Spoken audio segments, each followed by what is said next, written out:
А тут я також робив щеплення весною, але воно не прижилося. Тому я до дички взяв черенки сокури, Канзас сорт, і прищепив.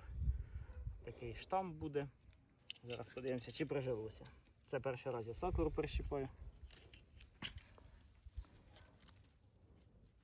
Як ми бачимо, все добре. Вже весною це все засліпимо, щоб ці всі бруньки були сліпі. І буде сокура.